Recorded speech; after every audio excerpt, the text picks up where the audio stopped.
Halo Tribuners, Anda sedang menyaksikan live update Tribun News edisi Kamis 7 Oktober 2021 siang. Kami akan menyajikan informasi terkini dari berbagai daerah di Indonesia yang akan dilaporkan secara langsung oleh reporter kami di lapangan. Bersama saya Diamita, inilah live update selengkapnya.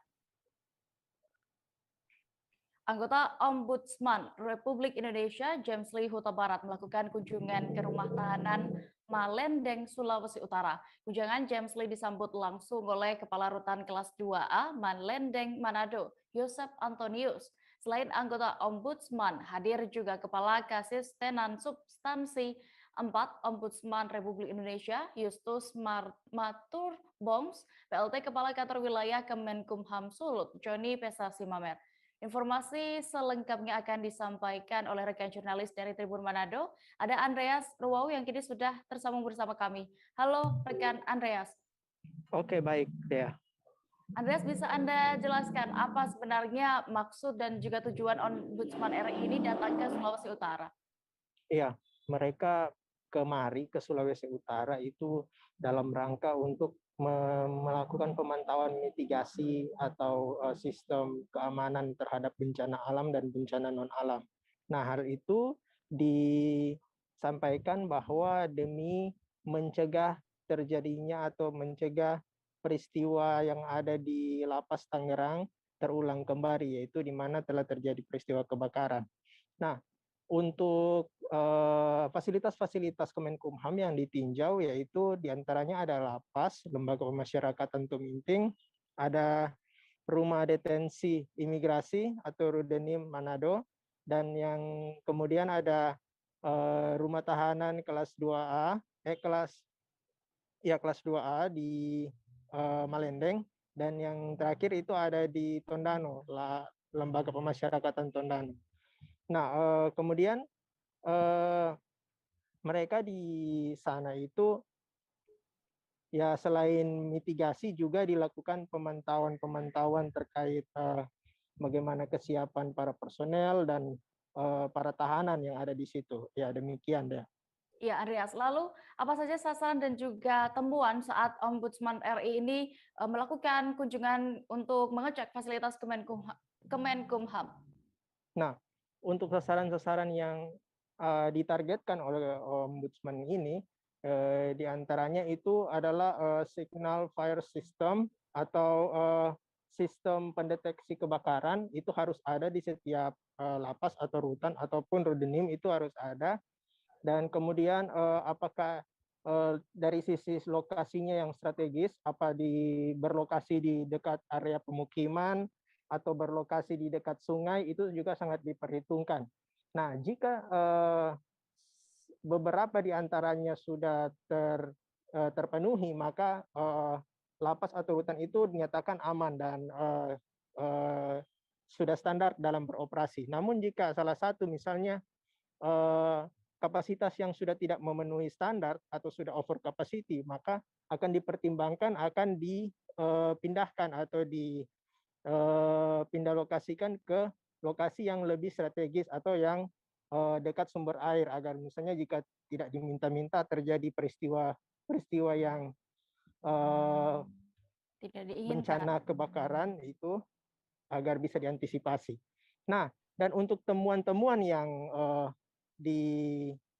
ditemukan di lapas atau rutan itu, di mana kalau di lapas Tuminting itu ditemukan adanya lantai atau sudah rawan banjir gitu ya lokasinya. Nah, di mana kalau waktu hujan tiba itu genangan air itu sudah mulai menggenangi setinggi mata kaki. Apalagi kalau sudah hujan deras. Nah, itu mereka sudah harus bersiap-siap untuk menguras air.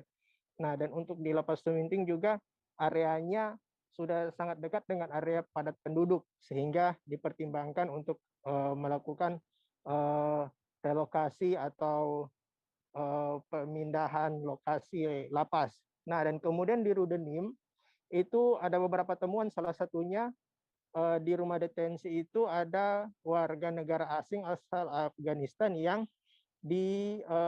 dibebaskan, bukan dibebaskan, diberi kelonggaran untuk melakukan berbaur dengan masyarakat. Nah, itu juga merupakan suatu perhatian dari Ombudsman agar kiranya warga-warga negara asing ini bisa mendapat pengawasan dari TNI, Polri ataupun dari BIN gitu. Ya. Baik, Tribuners tadi juga rekan jurnalis kami sudah berhasil melakukan wawancara bersama Kapolsek Percut Setuan, AKP Jan Peter Napitupulu berikut keterangan lengkapnya untuk Anda.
Kita beralih ke Sumatera Selatan. Puluhan mitra menduduki kantor Koperasi Darsa Harga Darussalam atau DHD Farm Indonesia Kelurahan Sukamaju, Palembang. Mereka ingin menanyakan kejelasan investasi ikan lele organik yang mereka ikuti. Mereka menuntut pihak manajemen segera mengembalikan uang yang telah disetor termasuk janji keuntungan yang dijanjikan oleh Koperasi DHD Farm Indonesia. Selengkapnya akan disampaikan rekan jurnalis dari Tribun Sumsel, Sinta Anggraini yang kini sudah terhubung bersama kami. Halo Sinta. Ya, halo rekan Dea. Ya, rekan Sinta bisa Anda ceritakan bagaimana kronologi lengkap sampai bisa para mitra ini menduduki kantor DHD Farm Indonesia. Investasi apa juga sebenarnya yang dijanjikan oleh DHD Farm Indonesia ini? Baik, Dea, sebelumnya memang sudah kami laporkan bahwa kantor DHD yang ada di Kota Palembang itu didatangi oleh puluhan orang yang tergabung dalam mitra investasi di dalamnya, di mana PT DHD, maksud kami Koperasi DHD sendiri menjanjikan investasi berupa ikan lele organik pada setiap orang yang ingin bergabung sebagai mitranya, dengan janji bahwa dari setiap keuntungan yang diserahkan, maksud kami dari setiap modal investasi yang diserahkan itu akan mendapatkan keuntungan 8%. Namun dalam kenyataannya seiring waktu berjalan, para mitra yang telah menyetorkan uang yang bahkan hingga ada yang mencapai puluhan bahkan ratusan juta tidak kunjung mendapatkan hasil dari investasi yang sudah mereka tanamkan. Begitu deh ya. Ya, lalu terkait kondisi ini, apakah sudah ada sikap atau hal yang dilakukan oleh PT DHD ini, Sinta? Baik, kemarin kami sempat mewawancarai perwakilan dari Koperasi DHD sendiri, di mana mereka mengatakan bahwa penyebab dari macetnya keuangan di Koperasi DHD adalah karena adanya dugaan penyelewengan dana oleh manajemen yang pertama, di mana ketahui bahwa saat ini Koperasi DHD sendiri sudah dikelola oleh pihak manajemen yang kedua seperti itu, di mana mereka menduga dari pihak PT Koperasi DHD sendiri bahwa manajemen lama melakukan penyelewengan dana sehingga Koperasi DHD sudah melaporkan tindakan itu pada aparat kepolisian, dan perwakilan dari DHD tersebut juga menyampaikan rasa permintaan maaf kepada seluruh mitra dan meminta kepada seluruh mitra untuk bersabar sebab mereka juga sedang melakukan berbagai upaya untuk menyelesaikan persoalan yang terjadi. Seperti itu deh ya. Ya, lalu apakah sudah ada langkah hukum yang diambil atas apa yang terjadi di Koperasi DHD ini?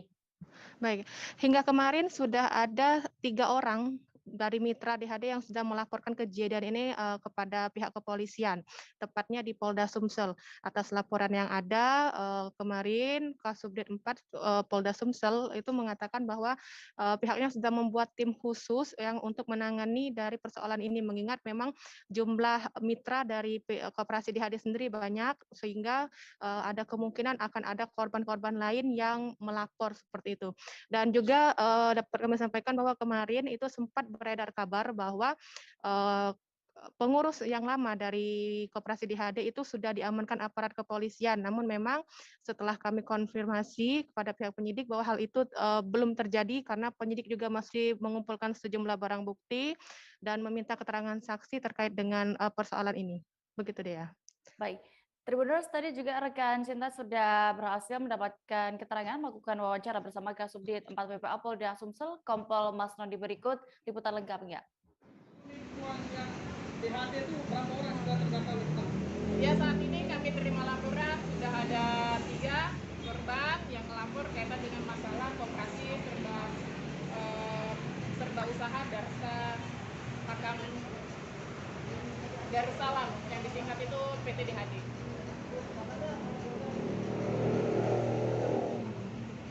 Ya, karena untuk percepatan di mana kita perkirakan mungkin korban ada lagi, jadi dibentuk tim khusus untuk penanganan kaitan dengan masalah kasus koperasi serba usaha.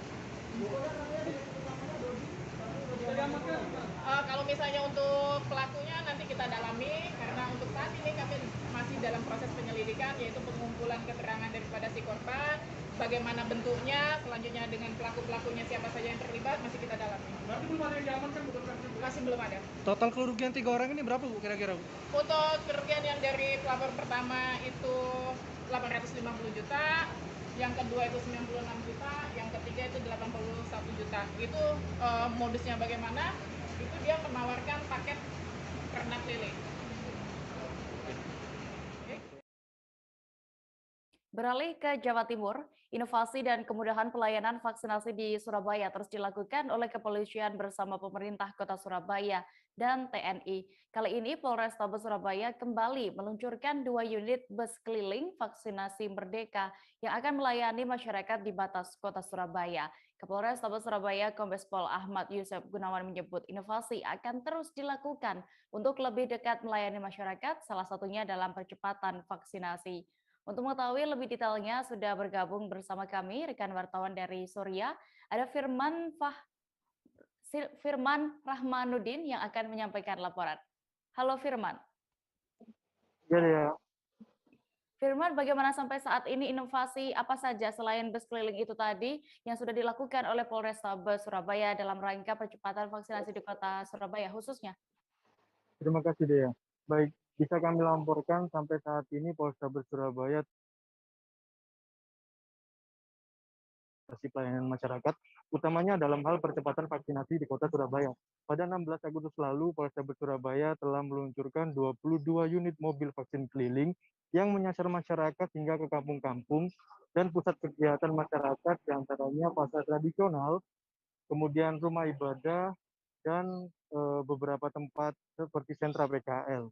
Kemudian pada awal Oktober lalu, Polrestabes Surabaya juga kembali meluncurkan ada sekitar 4 unit mobil masker keliling, di mana mobil masker keliling ini juga bertujuan sama, yakni menjangkau masyarakat di kampung-kampung dengan memberikan edukasi protokol kesehatan agar nantinya masyarakat yang sudah terbentuk herd immunity-nya tetap tidak abai terhadap protokol kesehatan. Kemudian yang paling baru adalah bus vaksinasi keliling yang sudah diluncurkan Polrestabes Surabaya pada Rabu 6 Oktober 2021 kemarin. Mobil bus vaksinasi keliling itu akan menyasar masyarakat yang masuk ke Kota Surabaya seperti itu. Dea. Iya, lalu untuk bus vaksin ini ada berapa titik di Surabaya sendiri yang ada bus vaksin ini, di mana saja itu, dan bagaimana caranya untuk bisa mendapatkan vaksin gratis di sana? Baik, terima kasih Dea. Dapat kami laporkan juga bahwa bus vaksinasi keliling yang dilakukan oleh Polrestabes Surabaya ini ada di 2 titik batas Kota Surabaya. Titik pertama ada di depan Mall Cito Surabaya, tepatnya di Jalan Ahmad Yani Bundaran Waru. Dan titik kedua ada di exit tol Suramadu, tepatnya di Jalan Kedung Cowe arah Kota Surabaya. Untuk mendapatkan vaksinasi gratis di bus vaksinasi keliling ini, masyarakat tidak perlu khawatir atau mendaftar secara online seperti sebelum-sebelumnya. Masyarakat yang melintas akan diperiksa oleh pihak kepolisian dan akan ditawarkan jika memang mereka mau tanpa ada paksaan. Di sana masyarakat hanya membutuhkan KTP saja untuk mengisi formulir, kemudian dapat dilakukan screening kesehatan dan selanjutnya mendapat vaksinasi gratis yang tidak sampai 15 menit untuk antriannya. Seperti itu dia. Ya, lalu bagaimana dengan tanggapan masyarakat sendiri sampai saat ini terkait dari program yang diadakan oleh pemerintah dan juga Polrestabes Surabaya bersama TNI ini, Firman? Ya. Sejauh ini animo masyarakat dan antusiasme masyarakat Surabaya maupun luar kota Surabaya cukup tinggi. Itu bisa dilihat dari jumlah vaksinasi yang dilakukan di 2 bus keliling tersebut, hingga saat ini sudah mencapai hampir 600 dosis yang sudah disuntikan. Itu artinya antusiasme masyarakat juga cukup tinggi karena di beberapa daerah untuk akses vaksinasi mereka cukup kesulitan karena jauh dan juga antrian yang panjang. Seperti itu dia. Baik, terima kasih rekan jurnalis dari Surya, Firman Rahmaudin untuk laporan Anda. Selamat kembali bertugas.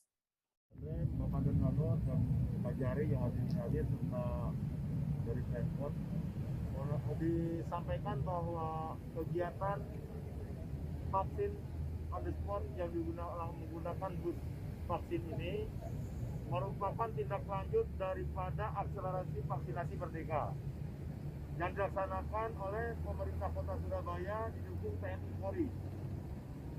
Ikhtiar yang dilakukan saat ini merupakan langkah-langkah lanjutan dari proses akselerasi vaksinasi, baik gerai stasioner berskala besar maupun proses vaksinasi yang dilaksanakan di setiap puskesmas dan vaksinasi yang menggunakan 22 mobil gerai yang saat ini juga sedang melaksanakan operasional dan akan dilakukan penambahan 10 mobil tambahan untuk percepatan. Pemerintah kota didukung TNI Polri juga untuk percepatan pencapaian vaksinasi yang saat ini mencapai 109% untuk dosis 1 dan 72% dosis 2 dan lansia 91% merupakan bukti bahwa kita serius sesuai dengan arahan pemerintah. Kami akan kembali seusai jeda sejenak, Tribuners, tetaplah di live update. Oke, apa kabar Bang Arif di sini untuk strateginya? Kalau saya sendiri di Jumit 37 ini yang semalam baru mulai, saya udah pas. Sebenarnya aku nggak ngerasa itu penangkapan atau penggerebegan atau apapun itu. Karena gini loh, posisinya aku kriteria. Jadi kita mengenal disebut dengan stroke yang tidak berdarah dengan stroke yang berdarah. Stroke yang tidak berdarah itu biasanya ditandai dengan adanya penyumbatan. Kalau itu terjadi di sini mungkin pikirnya tidak ke situ kali ya. Tapi kalau di Korea atau di Kamboja itu ada beberapa paper yang saya itu Mas, ya, dulunya tukang koran. Oh gitu ya. Tukang koran. Ya, saya baca itu Pak. Tuh kan pernah baca kan? Ya. Jadi kalau saya jadi pangdam itu udah bersyukur banget. Si anak ini dijadikan sebagai tersangka begitu. Ya, kalau ini kita bicara yang di luar kasus Bongombo ya. Dengan nama hujan shower, di mana terdapat batas jelas antara daerah hujan dan tidak hujan yang biasanya terjadi pada fase awal mature stage atau tahap berbahaya dewasa. itu Kang. Jadi mulai artinya terjadinya perlembekan. Nah itu untuk penetrasi akan sulit begitu ya. Dok, saya ini menurut saya memang tidak mudah, bukan urusan tanah diambil. Kalau misalnya Amerika Serikat sekarang, Rasulullah mengatakan dalam sebuah hadis bahwa berpuasa di 6 hari Syawal itu. Oke, apa kabar Bang Arif di sini untuk strateginya? Kalau saya sendiri di Jumit 37 ini yang semalam baru mulai, saya udah pas. Sebenarnya aku nggak ngerasa itu penangkapan atau penggerebegan atau apapun itu. Karena gini loh, posisinya aku kriteria. Jadi kita mengenal disebut dengan stroke yang tidak berdarah dengan stroke yang berdarah. Stroke yang tidak berdarah itu biasanya ditandai dengan adanya penyumbatan. Kalau itu terjadi di sini mungkin pikirnya tidak ke situ kali ya. Tapi kalau di Korea atau di Kamboja itu ada beberapa paper yang saya itu Mas, ya, dulunya tukang koran. Oh gitu ya. Tukang koran. Ya, saya baca itu Pak. Tuh kan pernah baca kan? Ya. Jadi kalau saya jadi pangdam itu udah bersyukur banget. Si anak ini dijadikan sebagai tersangka begitu. Ya, kalau ini kita bicara yang di luar kasus Bongombo ya. Dengan nama hujan shower, di mana terdapat batas jelas antara daerah hujan dan tidak hujan yang biasanya terjadi pada fase awal mature stage atau tahap berbahaya dewasa. itu Kang. Jadi mulai artinya terjadinya berlembekan. Nah, itu untuk penetrasi akan sulit begitu ya. Dok, saya ini menurut saya memang tidak mudah, bukan urusan tanah diambil. Kalau misalnya Amerika Serikat sekarang, Rasulullah mengatakan dalam sebuah hadis bahwa berpuasa di 6 hari Syawal itu. Oke, apa kabar Bang Arif di sini untuk strateginya? Kalau saya sendiri di Jumik 37 ini yang semalam baru mulai, saya udah Sebenarnya aku nggak ngerasa itu penangkapan atau penggerebekan atau apapun itu. Karena gini loh, posisinya aku kriteria. Jadi kita mengenal disebut dengan stroke yang tidak berdarah dengan stroke yang berdarah. Stroke yang tidak berdarah itu biasanya ditandai dengan adanya penyumbatan. Kalau itu terjadi di sini mungkin pikirnya tidak ke situ kali ya, tapi kalau di Korea atau di Kamboja itu ada beberapa paper yang saya itu mas dulunya tukang koran. Oh gitu ya, Tukang koran ya saya baca itu Pak. Tuh kan pernah baca kan jadi kalau saya jadi pangdam itu udah bersyukur banget. Si anak ini dijadikan sebagai tersangka begitu.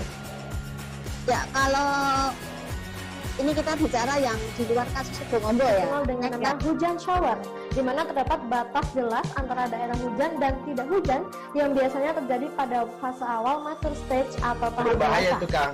Jadi mulai artinya terjadinya perlembekan. Nah, itu untuk penetrasi akan sulit begitu ya. Dok, saya ini menurut saya memang tidak mudah, bukan urusan tanah diambil. Kalau misalnya Amerika Serikat sekarang, Rasulullah mengatakan dalam sebuah hadis bahwa berpuasa di 6 hari Syawal itu. Oke, apa kabar Bang Arif di sini untuk strateginya? Kalau saya sendiri di Jumik 37 ini yang semalam baru mulai, saya udah Sebenarnya aku nggak ngerasa itu penangkapan atau penggerebekan atau apapun itu. Karena gini loh, posisinya aku kriteria.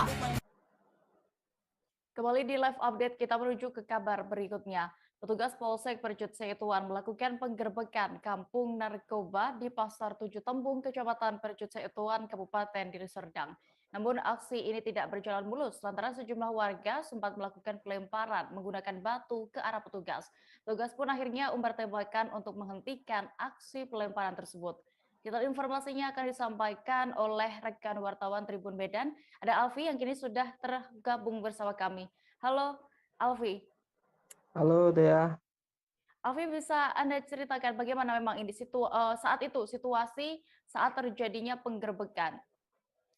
Ya, pada saat itu kepolisian dari Polsek Percut Seituan melakukan penggerebekan terhadap kampung narkoba yang terletak di Pasar 7 Tembung, Kecamatan Percut Seituan, Kabupaten Deli Serdang. Saat itu petugas yang melakukan razia mendapat perlawanan dari warga yang tidak terima dengan kehadiran para petugas, sehingga para warga melemparkan petugas dengan menggunakan batu sebesar ke kepala tangan, dan petugas kemudian melakukan tembak peringatan ke arah atas untuk membubarkan massa.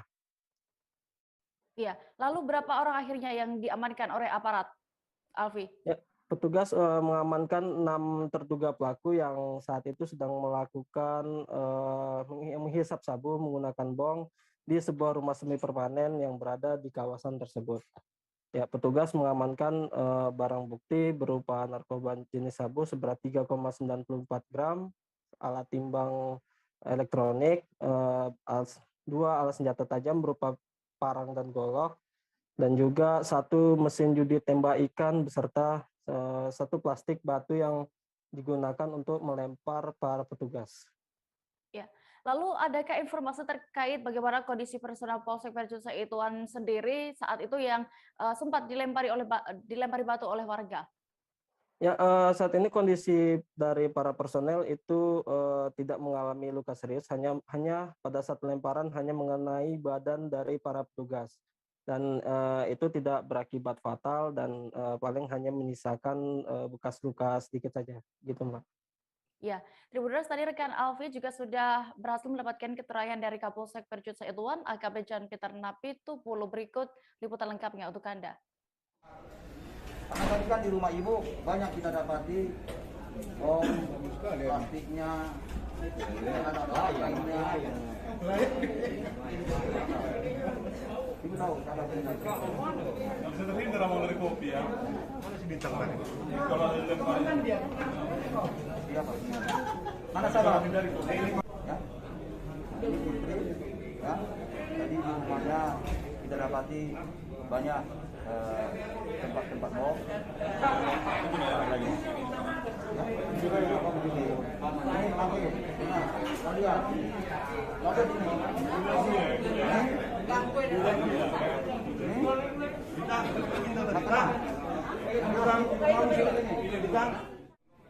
mantan residivis sudah berapa kali di penjara? Baru keluar ulang-ulangi narkoba. Kamu sudah berapa kali masuk? Belum pernah. Kamu selama ini mengejar atau memakai aja? Hanya makai. Mengedar? Siapa pengedar di sana?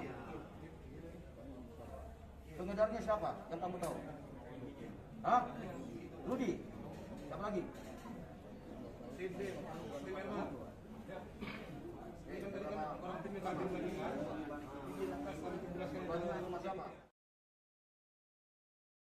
Kita beralih ke Jawa Tengah, Tribuners. Sebuah rumah mewah di kawasan Gentan, Kecamatan Bagi, Sukoharjo dibongkar pihak Bea Cukai Surakarta. Rumah itu dibongkar lantaran dijadikan sebagai lokasi penyimpanan rokok ilegal.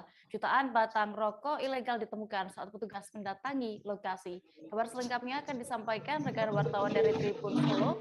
Ada Fristin Intan yang kini sudah terhubung bersama kami. Halo Fristin. Halo dia. Christine, bagaimana akhirnya penyimpanan rokok ilegal di sebuah rumah mewah ini bisa terbongkar? Siapa sebenarnya pemilik rumah itu juga? Baik, terima kasih dia terkait dengan pembongkaran ataupun grebek dari rumah mewah yang ada di kawasan Gentang Sukoharjo ini memang dilakukan pada Senin 4 Oktober 2021 pada pukul 3 sore dan memang dari hasil penyelidikan dan juga pemeriksaan langsung di lokasi TKP dari Kepala Seksi Penindaan dan Penyelidikan Bea Cukai Surakarta, Heri Krijantono, mengatakan bahwa penindakan hasil operasi dari wilayah Sukoharjo dan sekitarnya, dan informasi yang diimpun dari Bea Cukai sendiri dari masyarakat yang ada di kawasan tersebut. Dalam proses informasi itu juga dari pihak Bea Cukai juga menemukan bahwa rokok tersebut dibawa menggunakan truk bak terbuka saat akan melakukan transaksi ataupun pembongkaran di area rumah mewah tersebut. Dan memang untuk identitas dari pemilik rumah tersebut sampai sekarang pemilik maksud saya untuk pemilik dari rokok ilegal ini berinisial SO dan di lokasi juga ditemukannya 2 karyawan yang sekarang menjadi salah satu saksi dalam kasus ini. Dea. Iya. Lalu berapa jumlah tepatnya rokok yang disimpan di dalam rumah itu? Selanjutnya juga akan diamankan barang bukti tersebut. Baik, Dea, terkait untuk barang bukti yang diamankan oleh petugas Bea Cukai sejumlah 1.122.800 batang rokok yang ilegal dan tidak dilengkapi dengan pita cukai, dan nantinya dari namun juga ada yang dilengkapi pita cukai namun palsu dan dari beberapa merek, dan jutaan batang rokok ini langsung dimusnahkan oleh Bea Cukai Surakarta untuk menindak ataupun memberikan efek jerak kepada pengedar ataupun seperti itu, Dea. Iya. Lalu pelaku penyeludupan ini apakah sudah ditetapkan sebagai tersangka saat ini, Christine? Baik, terkait dengan status dari SO, Kepala Kantor Bea Cukai Surakarta Budi Santoso mengatakan saat ini tersangka pemilik sudah dinyatakan sebagai tersangka dan 2 karyawannya ditetapkan sebagai saksi, dan dari keterangannya juga SO dijerat hukuman dengan pelanggaran pasal 54 dan 56 berdasarkan UU Cukai nomor 39 tahun 2027, dan memang untuk potensi kerugiannya juga mencapai Rp752.635.000 ya. Baik. Tribuners, rekan Fristin juga sudah berhasil mendapatkan keterangan dari Kepala Kantor Bea Cukai Surakarta, Budi Santoso terkait hal ini. Berikut liputan lengkapnya. kami Bea Cukai Surakarta berhasil melakukan penindakan di sebuah rumah yang berada di kawasan yang tergolong elit ya di daerah Gentan Sukoharjo. Nah, berkoordinasi dengan RT setempat, dilakukan pemeriksaan di dalam rumah, ternyata ditemukan ada 1.122.800 batang rokok ilegal. Nah, ini rokoknya ada yang dilekati pita cukai palsu, diduga ya, dan kemudian ada bagian yang tanpa dilekati pita cukai. Akibat dari itu, tentunya ada potensi kerugian negara yang timbul dari kewajiban pembayaran cukainya, PPN-nya maupun pajak rokoknya. Yang kami perkirakan itu kisarannya adalah 752.632.000 rupiah, itu perkiraannya.